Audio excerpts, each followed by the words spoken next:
มันเฮ็ดแล้วน้องนึงเปิดขึ้นเบิ่งเลยอุ้ยแห้งเขานะดีจ้ะ อ้าว คนละหมองบอยวินโอ้โทษหลายๆเด้อจ้ะโอ้ยงามแห้งเฮ็ดให้เหลือเนาะไอ้วินเนาะนี่จ้ะน้องนึงลืมเย็นมาจ้ะนี่อยู่นี่เนาะเรียงกันสวยๆเลยจ้ะนี่จ้ะ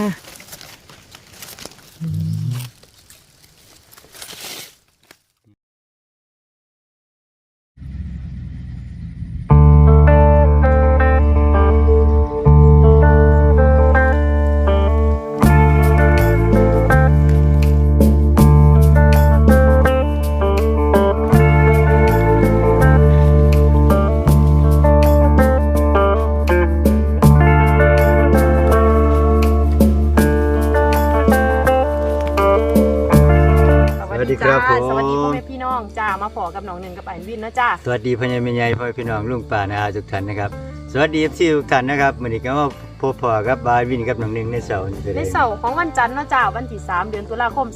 2565จ้า พี่กัดเข้ามามื้อนี้เด้ วันนี้มาทางนนทองนะจ้าพี่น้อง เอาปลานนทองนะครับในเขตบ้านน้องแปนหมู่3ตำบลหอยคามอำเภออุทลิกจังหวัดอุบลราชธานีครับก็สิขึ้นไปถึงอ้อมไปเรื่อยๆจนกว่าสิพอแล้วเนาะ จ้า ลักๆมื้อนี้ก็สิมาเบิ่งหาเบิ่งเฮ็ดปวกกับเฮ็ดนาแลคือเก่าคือเมื่อวานแล้วเนาะ จ้า สำหรับในเพจเมื่อวานก็ขออภัยไว้นำนะครับภาพเพิ่นเสียงบ่ค่อยมีเนาะ ส่งถ่ายๆเนาะจ้าเนาะ นั่นครับผมก็แก้ไขอยู่เบิดคืนครับเที่ยวลบเที่ยวอันนี้มันหักเฮ็ดบ่ได้นะครับก็ปล่อยไปซะกันเดี๋ยวเขาประมวลผลอยู่เนาะ จ้า ไปลุ้นกันเบิ่งครับเอาเรื่องเฮ็ดเฮามื้อนี้ครับบัด จ้า ครับเริ่มต้นเข้ามาก็เบิ่งสภาพแวดล้อมก่อนในป่าเนาะน้องหนึง จ้า นี่ครับเบิ่งน้ำเบิ่งหยังทางก็อุ้ยเละตุ่มเปะครับเห็นแล้วบ่บานเฮ็ด เห็นแล้วจ้า ป่านนี้เฮ็ดละโงกก็ยังเกิดอยู่ดอนกอกลางอยู่เนาะ เห็ดละงูกจุ่มหนึงจ้า เหลืองเนาะ จ้าเห็ดเผืองขาลายจ้า เอาไม้มื้อนี้ก็9:44แล้วเนาะน้องหนึง จ้า เอาไม้สายเนะครับมื้อนี้เอาไกลๆกันมานี่บัน เห็ดปวกเนาะจ้า แข็งดีเลยเนาะ จ้าเมื่อคืนนี่ก็ฝนตกอยู่ได้หน่อยวินเนาะ แม่น เป็นจูมเพิ่นเนาะ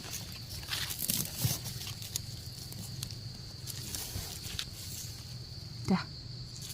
เก็บเห็ดปวกแล้วก็ยับใหญ่ใส่สวยขึ้นมาถึงๆมองเอาเห็ดหน้าแลงเมื่อวานเนาะน้องหนึง จ้า เห็ดปวกจังสิลงไปหาครับเพราะว่าพี่น้องหลายแห่งเนาะน้องหนึงมื้อนี้ มาเอาเห็ดที่แค่คาดว่าสิเหลือนี่แหละครับ นี่ก็พี่น้องมาหาเห็ดหลายอยู่หน่อยวินเนาะ มานครับมานทุกคน เนาะเอ้าเห็ด บาวิ กิ น น กับน้องหนึงก็สิเอาเห็ดหน้าแลงนี่แหละก่อน จ้ะ สังเกตจากเสียงรถเนาะครับ หลายกับมันไผมันเนาะ เห็ดออกหลาย แต่ว่าก็ให้มันสุกคนนั่นล่ะเนาะ แม่นมาไกลครับ อืม ชาน้องหนึงกับบานวินอยู่ไกลๆป่าเห็ดนี้ มายามใดก็ได้เนาะน้องหนึง จ้า อดแต่อยู่ดีมีแห้งครับ นี่จ้ะ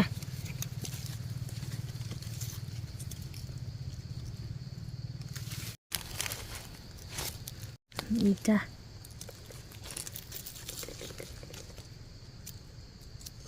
แล้วจ้ะเห็ดหน้าแร่จ้า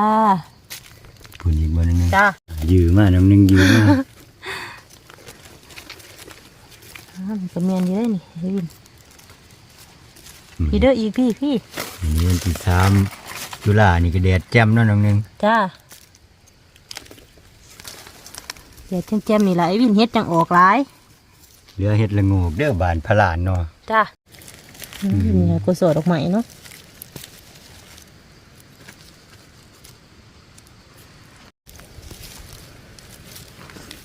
ดอกหนึงจ้าจ้า ดอกหนึ่ง 3 ดอกเอ้าขาเพิ่น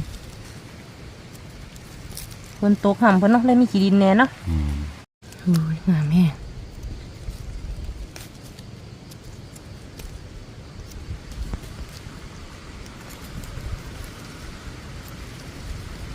เก็บตัวหลัวคือเก่าน้อยวินมันนี้เนาะ แม่น กำลังงามเลยนี่จ้ะ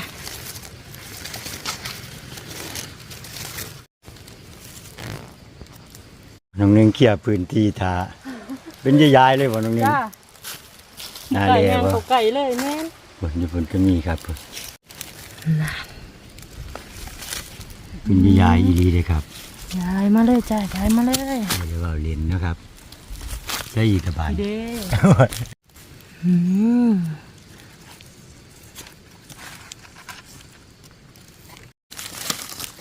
ไปเรื่อยๆวินนี่ แดด4-5 โมงเช้าเริ่มจ้าแล้วครับมื้อนี้ หมาสวยเนาะ แม่น หมาสวยกับบ่เป็นหยังดอกไอ้วินเฮ็ดแค่ยังอยู่เนาะ ใช่อีกน้องหนึง คุณดินี่ไอ้วินพี่นั่งเลยได้บาทเนี่ย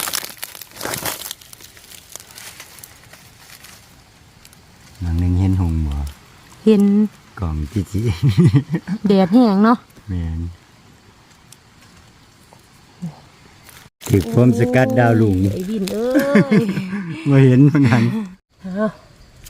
ตาหนึ่งใช้เห็ดปวกกับผลยุผลก็เห็ดละโงูเนาะ จ้ะ กับเห็ดผลค้าลายครับ จุ่มหนึ่งจ้ะ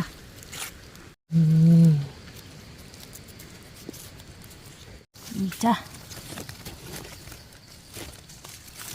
นี่ งามเลยจ้ะ จูมย่างอีกดีป่ะ ยังอยู่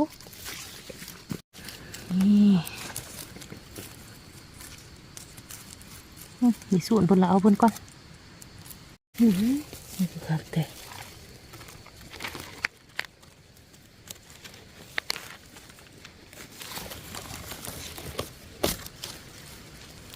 นี่อีกได้ไอ้วิน ยังไงล่ะ ทั้งพี่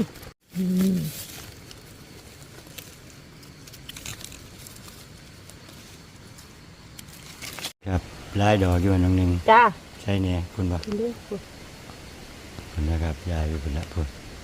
ถอนตัวไอ้วินบาทนี้ดี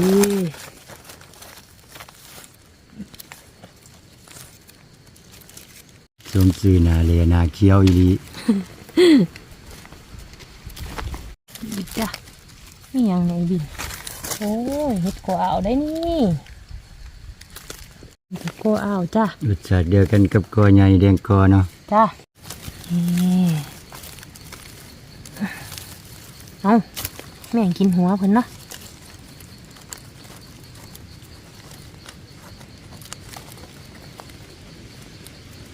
ยังถักหน่อยมีอีก2 ดอกจ้ะโอ้ยเจอแล้วจ้า เป็นบุญเพิ่งนี่เนาะ พุ่นครับพุ่นไปทางพุ่นอีกอ้าวจังเบิ่งทีละช็อตเนาะ จ้าโอ้ยน้องหนึ่งบทนัดไอ้พี่เดี๋ยวลองให้ก็จูแอบพวกใหม่เนาะจ้ะเลยบทนัดปันได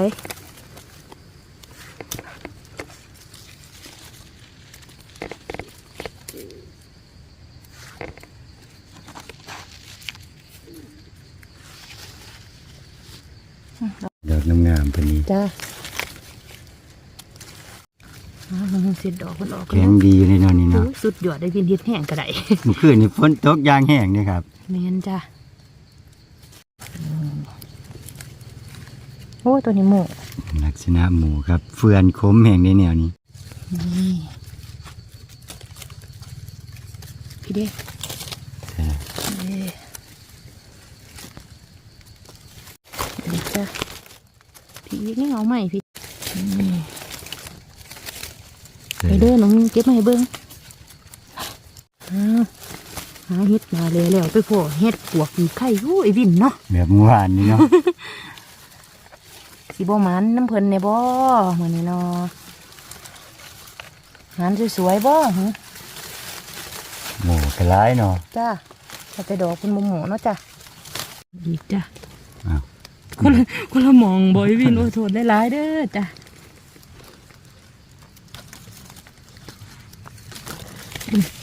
นี่ก็เฮ็ดตัวนี้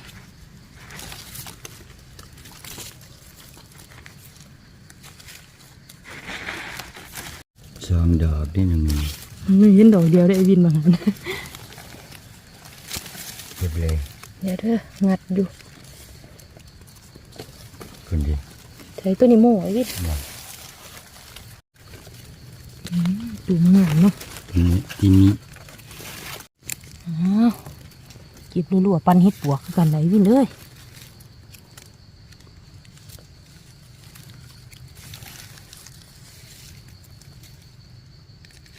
งามเลยเนาะ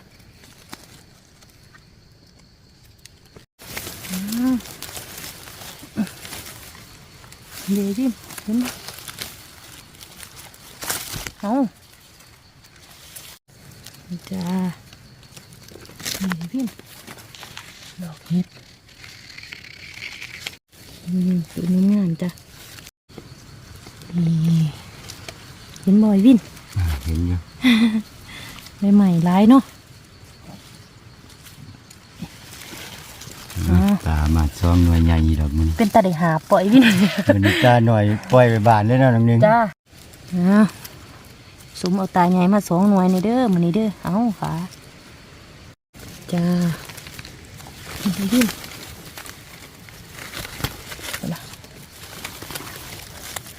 ยายหายกูเฮ็ดปวกคือกันไหลวินเอ้ยพิษแต่แดดช่องแห้งโผดเนาะ เวลาสวยเนี่ยเนาะไก่สีเทียงล่ะ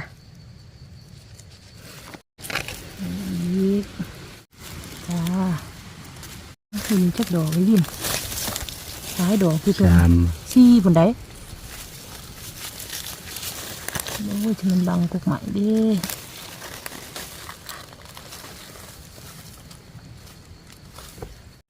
นี่อีกตัวนี้เพิ่นหมูแล้วไปกันจ้ะกินไปเรื่อยเลยใช่ไหมงั้นยังไงบวบ2 ดอกจ้ะจ้า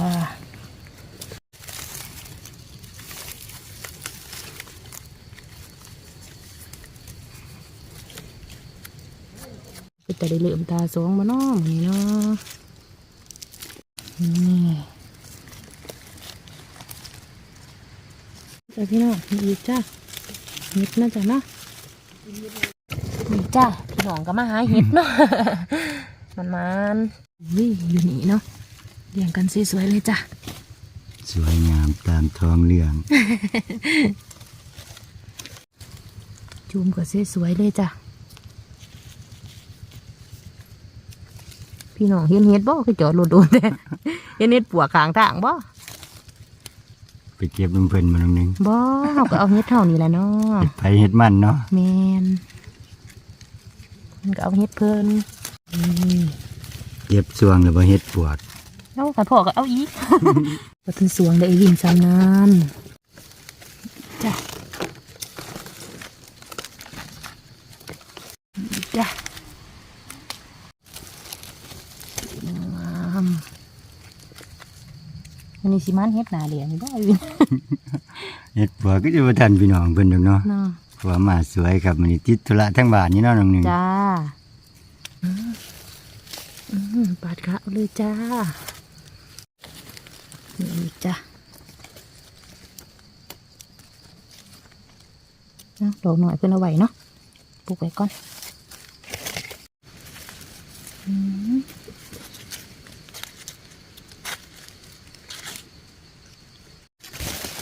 จ้า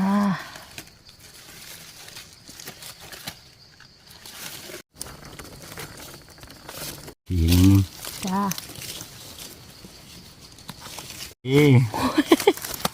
หนุ่มหนึ่งบ่เห็นหนุ่มหนึ่งสียางนี้เราได้ไอวินเลย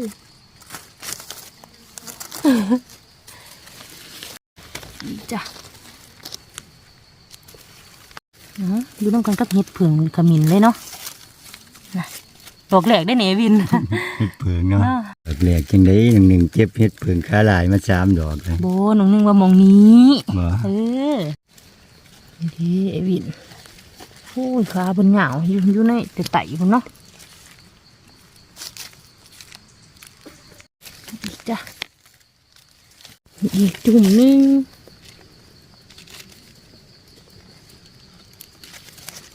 ตัวนี้อ่ะตัวไปเลยจุ่มหนึงจ้ะโอ้ยจ้ะ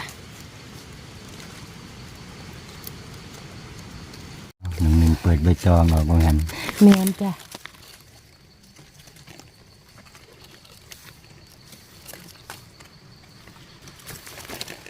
อีกหนึ่ง ดินี่เอวิน เก็บมาเลย ขาเหยาวขนาดยังอีกอยู่บ่โอ้ยเกิดเป็นหมูเป็นกลุ่มดีแห้งเนาะเอาขาเป็นก็ได้ เอาไก่น้ำครับ ไก่น้ำเนาะ ขางาใหม่นะครับ นี่ครับ จ้าจะกินตุปุติปิอยู่นี่จ้า เป็นยังหนึ่ง หัวทานอีวิน ดูงามอยู่ตลอด เป็นลักษณะกีบจะเป็นแนวง่ายบางหนึ่งรสชาติเป็นยังไง รสชาติก็ยำคือกันกับเฮ็ดนาเดียนี่แต่ว่าสีเป็นหนากว่าเนาะ ดอกง่ายนี่ก็สิดำเนาะ แม่นบานไงแห้ง สมชื่อเฮ็ดทานครับเฮ็ดนาเลยอีกมัน จ้า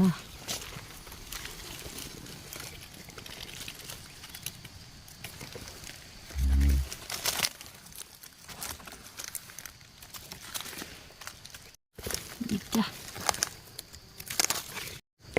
ตัวนี้จุ่มหน่อยเพื่อหน่อยวินเนาะ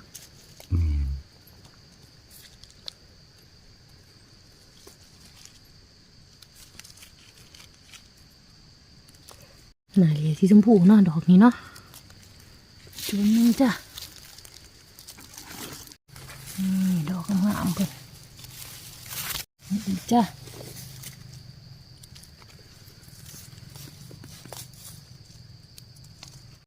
นี่จ้ะ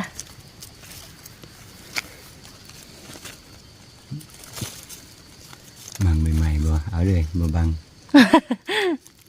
อาจารย์ดีสีชมพูจ้ะนี่จ้ะ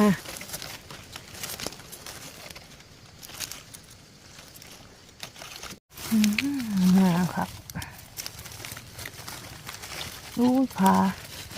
บ่ได้พาเพิ่นเลยอีกจุ่มหนึงจ้ะสองจุ่มเนาะ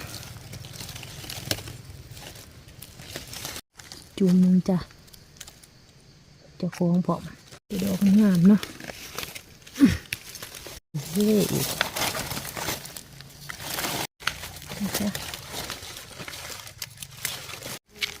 เต็มที่เพิ่นแข็ง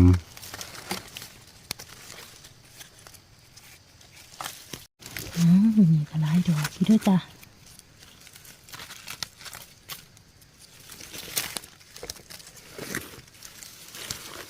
น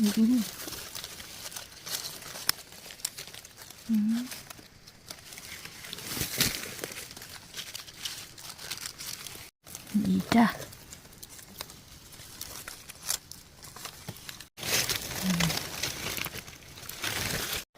จ้ะดีวินดอกนึงถือหักใหม่หักๆ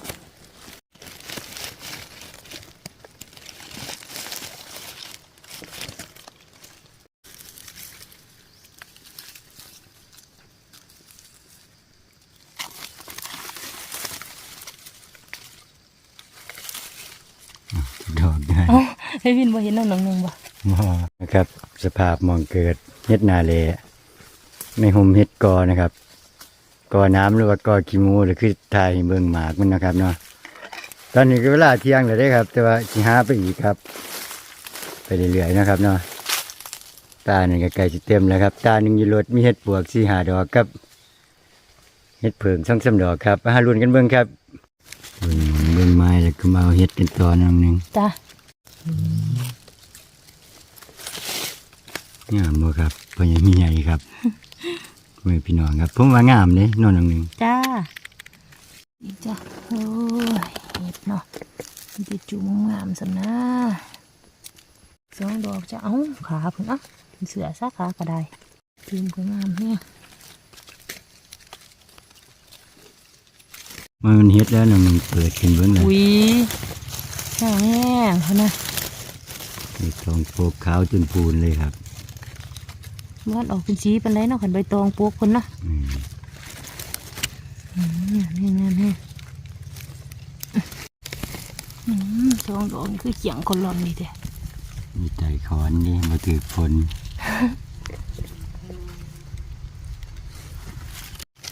นี่จ้า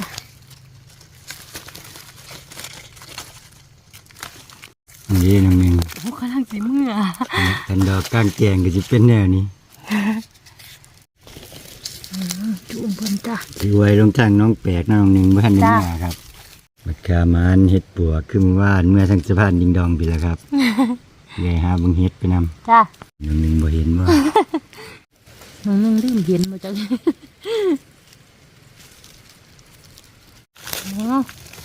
นี่ไอ้วินเห็ด ใช่ละ นี่เด้โอ้ยเนาะ ก็เฮ็ด ลงไปทางนกแปลกเบิ่งบรรหามานอีกเนาะ ครับพอฟุกพอเฮ็ดปวก จ้าเอาอีกก้อนจันนะ น้องหนึ่งห้าวัน ไป ไว้ลงไปทางปลาน้องแปลกพุ่นเนาะ จ้า พุ่นละครับไปทางทิศตะวันตกพุ่นบ้านทางก็ค่อนข้างยากครับไปพอกันอีกเทื่อนึงอยู่พุ่นล่ะสิมีเฮ็ดหยังแหน่ครับอยู่พุ่นเข้ามาปลาน้องแปลกน้องหนึ่งเพิ่มพลังแล้ววะ กินหยังน้องหนึ่ง กินเกาล้ามจ้า พอเฮ็ดนาแลอีกบ่ จ้าดี ใช่อีกนะ ดี